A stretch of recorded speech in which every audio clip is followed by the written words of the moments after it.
PodChrist. Hello, welcome to PodChrist, where faith and conversation intersect. You are welcome once again, and as usual, you are reminded to like, subscribe, and share the link. Today we have a very interesting topic. It's a very big topic. It's a topic titled or dubbed the real life challenges of the Christian in the workplace. I have with me two great guests that would help me explore this subject.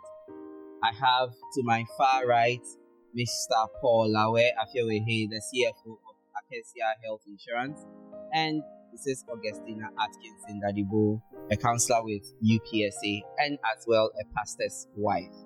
So, Ms. Dadibo and Uncle Paul, please, you're welcome to PodChrist. Thank you. Thank you.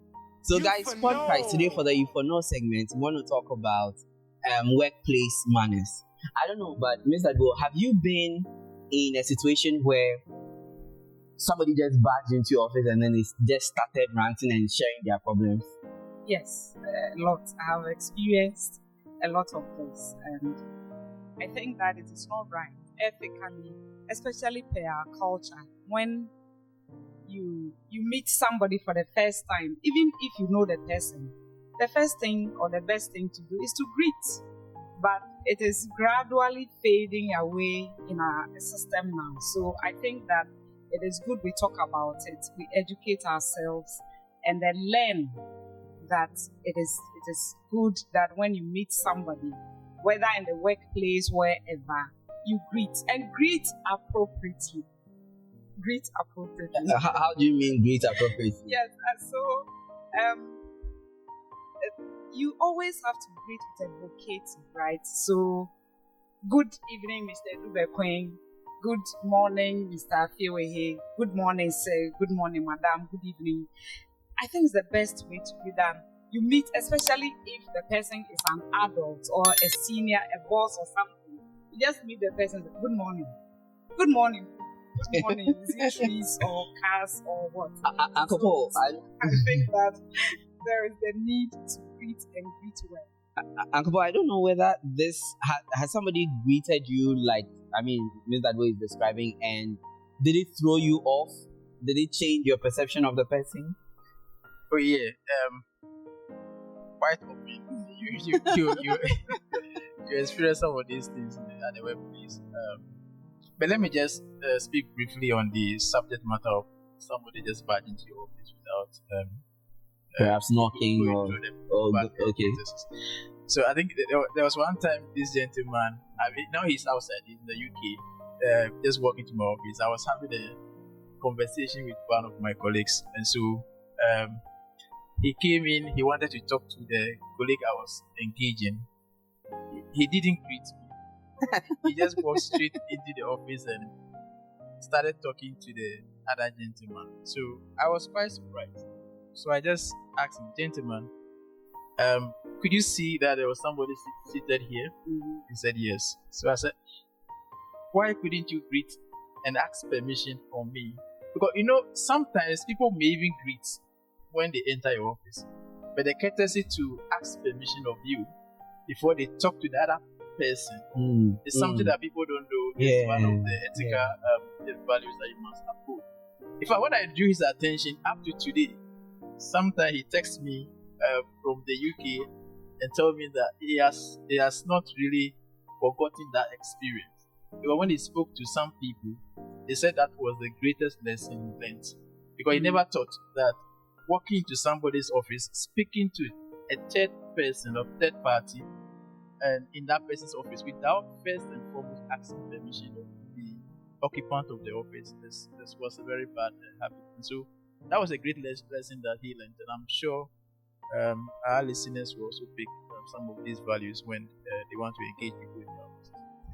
Thank you. This, in fact, I'm myself, I had not averted my mind to, asking, even after you have greeted, you ask permission to engage in whatever that you want to do. So guys, you for know, workplace manners, workplace ethics. You for not say you have to knock before you enter somebody's office. When you enter, greet and seek permission before you engage in whatever business that you want to take place in the office. So that is it for you for the If or Not segment. Okay, can today. I add something? Yes, So definitely. I've learned something from what Mr. Phil said. And you see, he did not just overlook whatever he saw that was wrong. And it is something that we mostly do not consider. Because sometimes people don't know. They do things, they don't know the reason they are doing things. And so, because it drew his attention, the gentleman learned, and he keeps referring to it that is the greatest lesson. So I think that as older generation, when somebody makes a mistake, we talk to the person about it in a very loving, welcoming, not judgmental way, so that people will learn, and then we can get better at whatever we do. Thank you very much. Today, the If or Not, we've got 2 pointers. One for the older generation and one for us. My kind, please, not before you enter somebody's office. Seek permission before you engage in your business. And please, older generation, when we err in a loving and not judgmental way, you for know. So guys, thank you very much. That is it for the If or Not segment. Sponsored by ABN Ice Kinky. Yes, this kinky and juice and things that we see here, yes, it's from them, and they have sponsored the If or Not segment. And thank you very much. Again, we always like your sharing, your comments, just like, and let us have feedback of what you think that we are doing, the things that we are doing right, the things that we are not doing so well, and we want to hear from you. And then, of course, let's engage on the topic as well. So thank you very much.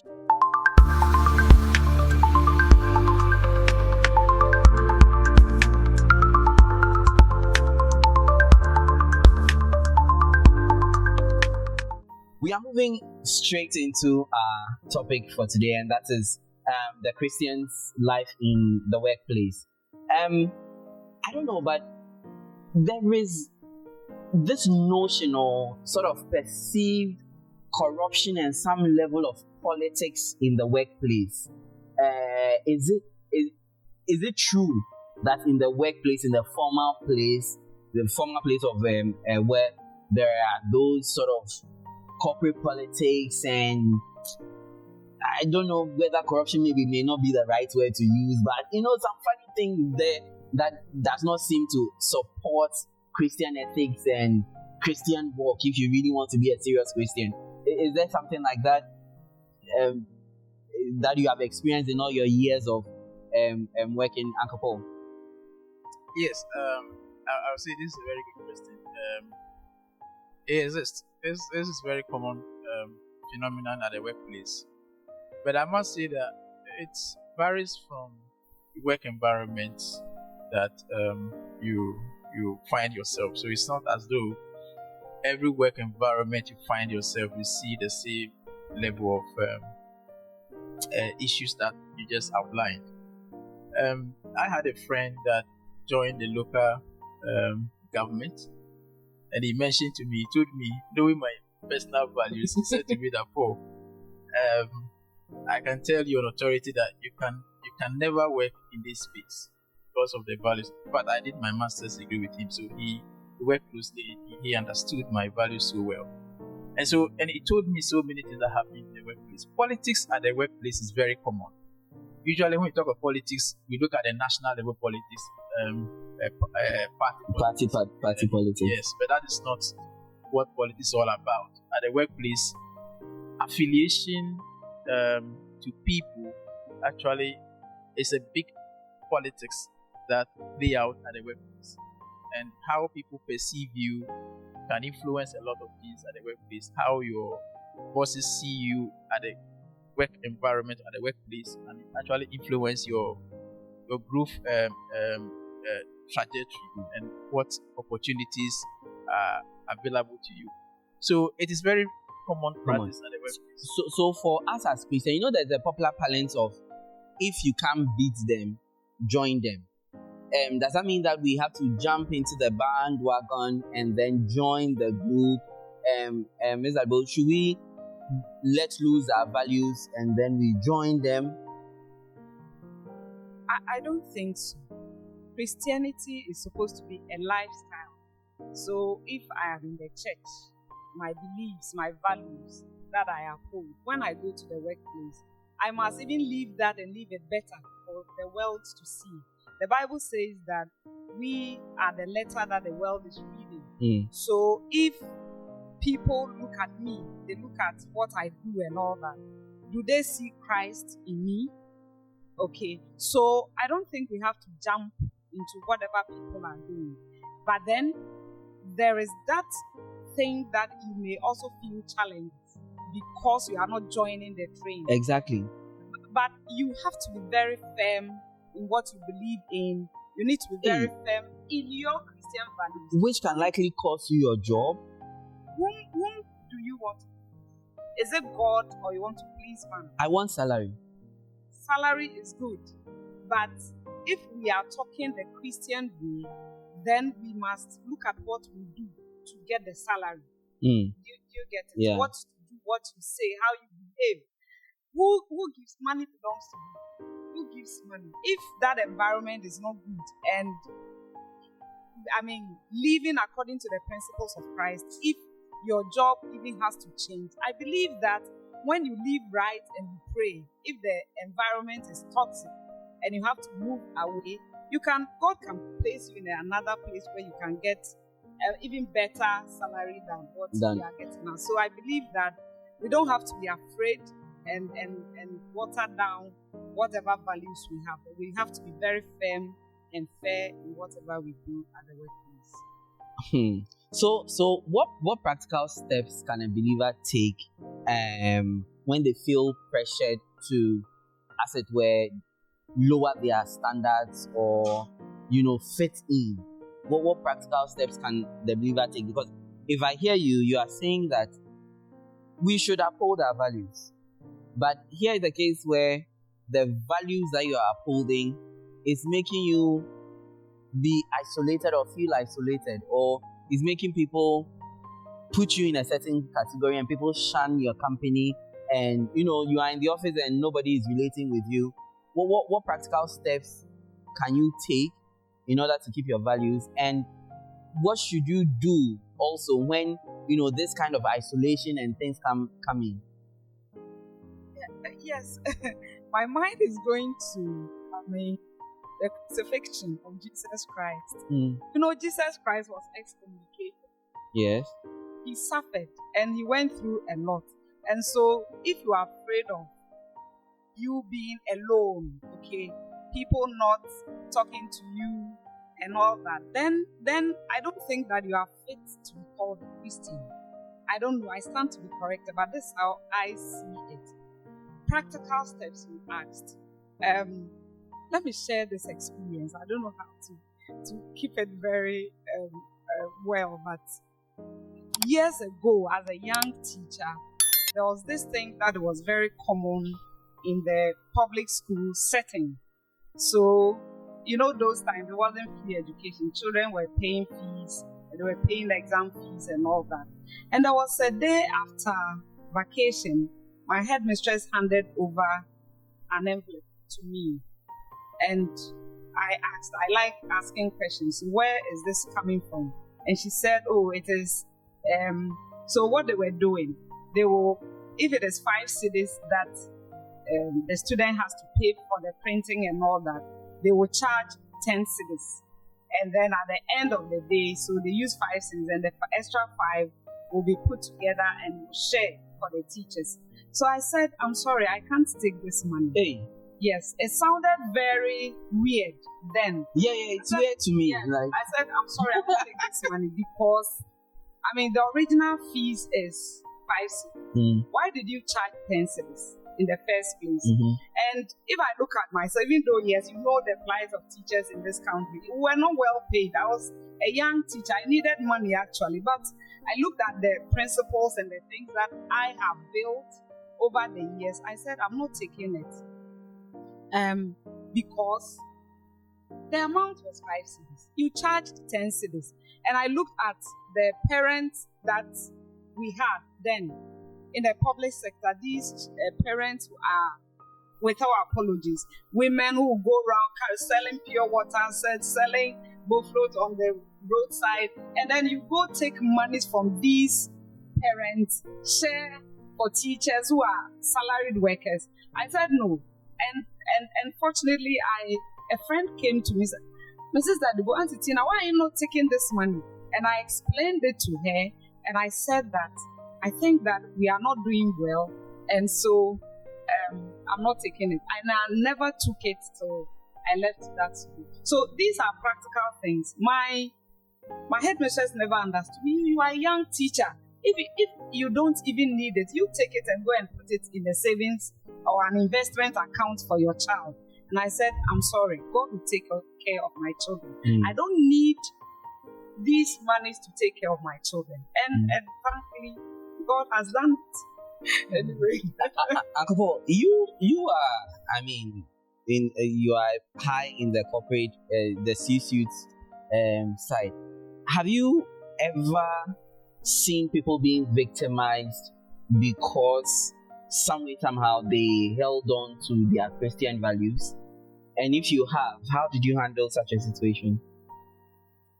Thank you. I'm not sure I ever came across such a situation, especially within the organizations that I work with. Probably because the companies I work with never engage in that. But I'm not saying that it's not possible that could happen. So if you look at the values that you need to uphold as a Christian, you need to see how it aligns with the company. So when I was a very young professional, one of the things that I learned and I was told was that when you are joining the company, look at value alignment. Look at your personal values and look at the values of the organization and see whether there is alignment in it, because changing values of our organization is not an easy thing. It's very difficult. And depending on the level you are entering, you can attempt to change. So if you enter an organization at the senior level or the executive level, and you are you have a lot of authority, then you can attempt to influence changing within organization structures. But if you are entering at the middle level or the lower level, then you have to look at the value alignment. Either you walk out or you do your work. Like my sister rightly mentioned, she decided to do her work and stay away from all those practices. But it's interesting that you mentioned that if I want to join a company, what I'm supposed to be looking at is value alignment. That's not what I'm looking at when I'm trying to join a company. I'm looking at the money and how much they are going to pay me, and perhaps what comforts that I may get. Is it a wrong thing to consider? Money is at the center of our decisions, especially if you want to be a worker or an employee. The only benefit that accrues to you as an employee is your salary, so that is not in doubt. But as a Christian, you must also look at whether the place you are going to work actually aligns with your own values. Their practices aligns with your own values. It's a very, very difficult thing to do. I must be very honest with you. It is not very easy to just get a job and say because they are not doing it right. They are not doing. In fact, I've not even thought about it before, but this is something that I perhaps will need to really consider. That where I'm moving to, I want to know what their values are and what they stand for, and before I join, especially if I think that I have certain values that I hold strongly to, and I want to be known or noted for certain things. But so, how do Christians live out their Christian lives in the office? Must I tell people in my office that I'm a Christian? How should my Christian life play out in my office? Ms. Dago. I mean, this one comes to mind easily. Whatever you do will be seen. You might be hidden, somewhere in a corner, somewhere doing your work. But depending on how you work what you do and all that, it will be seen. I don't think that because I'm a Christian, I go to work holding my big Bible, moving up and down, telling people Jesus loves you. Yes, every Christian is called to witness. It's a great point. Must it always be in my work environment? So at my Can't I go outside? So as for my office, I don't witness at my office. I can when an opportunity brings itself. So in my office, somebody has come. Maybe the person is broken.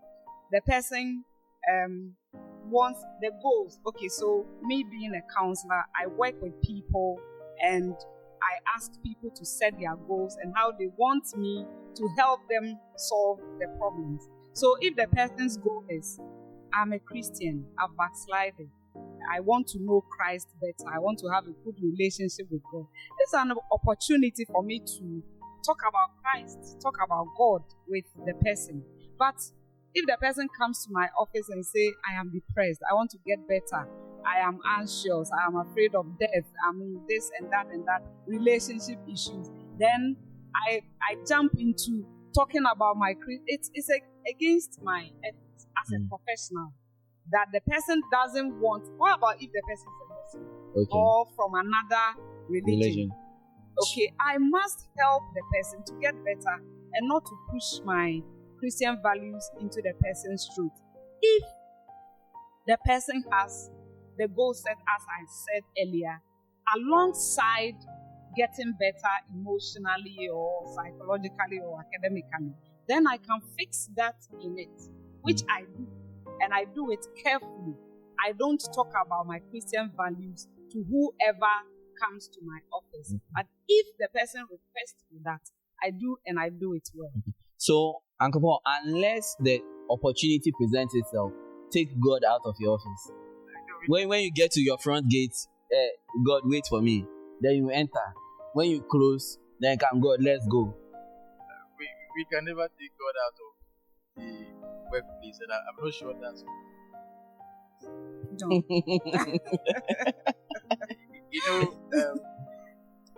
The workplace is an environment where we are supposed to live the values, or our Christian values.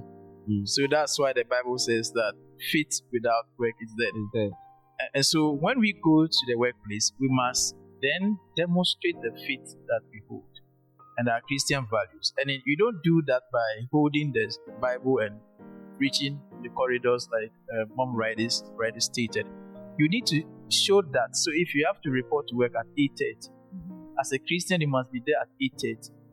If you have to submit a report before close of day, you must do that. These are the Christian values that can underpin the workplace values.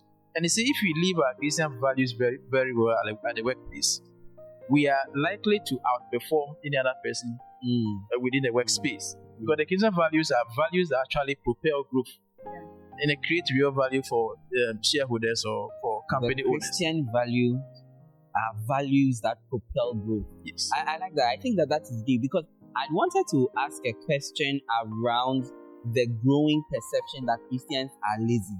And so I personally have heard Christians and people talk and say that they don't want to employ a particular Christian because they think that person is lazy. And so I wanted to explore that. But I mean, you mentioning that Christian values propel growth, and as a Christian, I have to be punctual, I have to submit my reports on time, I have to add a certain level of excellence to the work that I'm doing. It would seem to suggest that we are perhaps then forgetting our Christian values and are actually leaving God at the gate and entering the offices without God.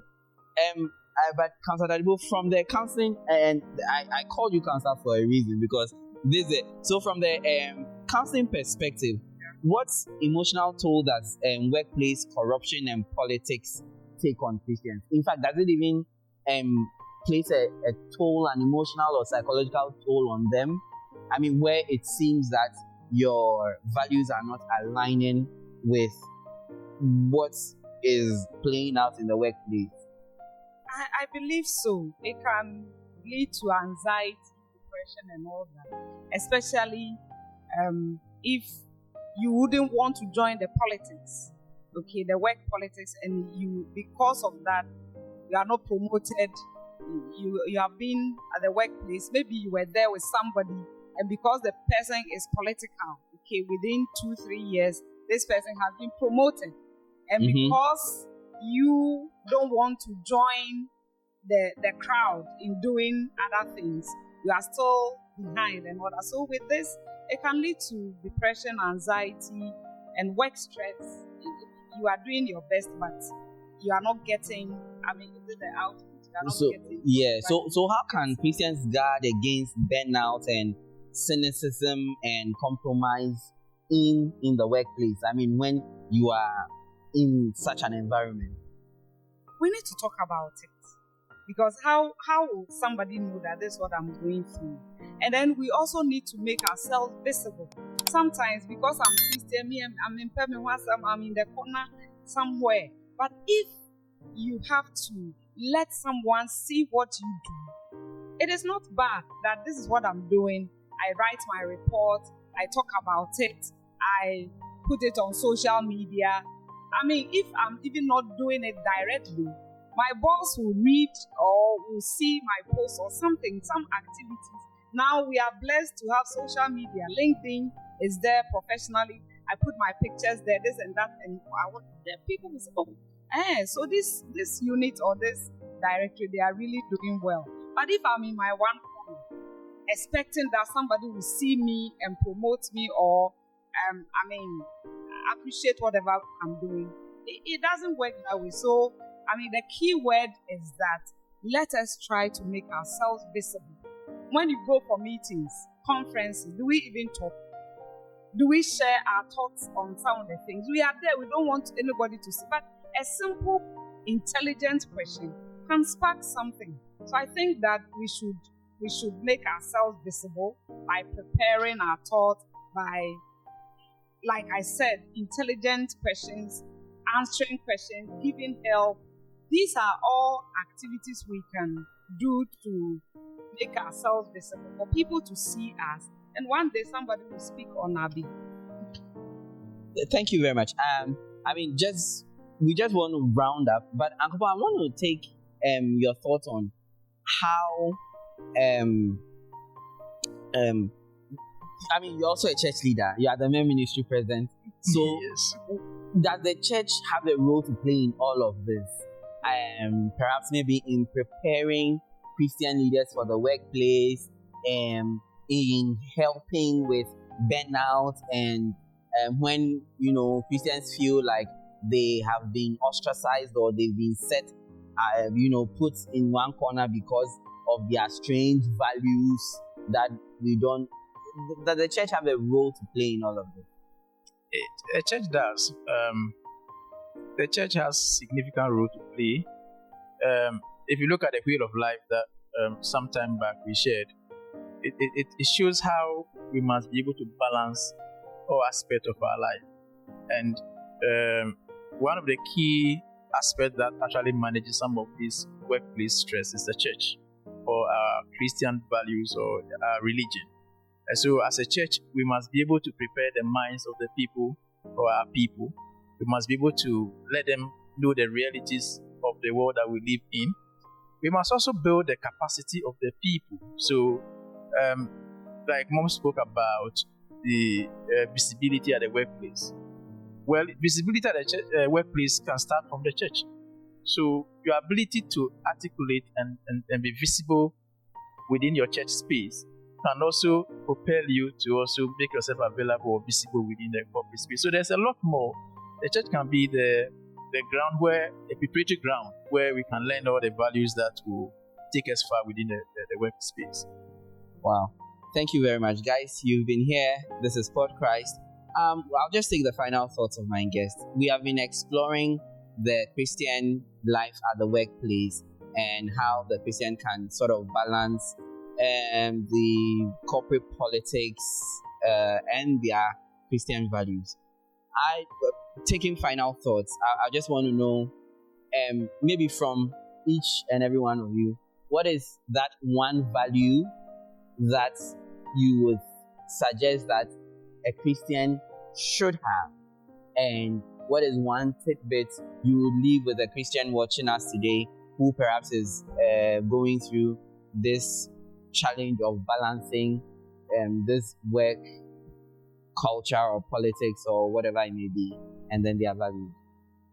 So one Christian value that you think this one you should have, and then how the person can release stress or deal with something like this. Just final thoughts. Okay, so I don't think this is only a Christian value. I want to tie the two. So time consciousness and honesty. It's time consciousness is one thing that we lack in Ghana. We call it Ghana man time, and I don't know if we have any Ghana man time. Time is time. GMT Ghana man time. So let us be honest. If you are supposed to write now, things are changing, so you can't even lie because you clock in and this one you're doing is not clocking in. This is clock it. See, you're not clocking in. So it would show that you came in at 8. But if you are doing it manually, honestly, you are late. Then you came in at 8:30. Then you go and write that I came in at 7:30. You are not being honest. So this is what I would leave with our audience. Thank you, Uncle Paul. I would say professionalism. We must be professional in our outlook. We must be professional in our dealings with other people. Professionalism sums all our Christian values. So the way you carry yourself at the workplace, the way you dress, the way you speak, the way you approach your work. You don't need to go fighting anyone for promotion. Professionals don't do that. You want to demonstrate high level of professionalism at the workplace. You want to show your value through your output. And when you consistently through or give out your best, your output will one day speak for those who are supposed to listen and to put you at the right place. They will certainly see the value and they will do the needful. Thank you. Thank you very much. Thank you very much, Uncle Paul. Thank you very much, Mrs. DB. And this has been PodChrist once again. And today we explored the Christian life at the workplace. We hope that this would be a good resource for us to be able to learn and develop and build ourselves as Christian workmen. As usual, we would encourage you to like, subscribe, share, and then, more importantly, let us know your thoughts, your feedback. Thank you very much, Mrs. Dadbo. Thank you very much, Uncle Paul. I'm really privileged to have you here, and I'm sure our viewers will get to enjoy from your wisdom. Thank you. Thank you so much. Thank you for having us. It's a pleasure. Guys, see you again next time. And remember, this is PodChrist, where faith and conversation intersect. Bye-bye. This is a PodChrist.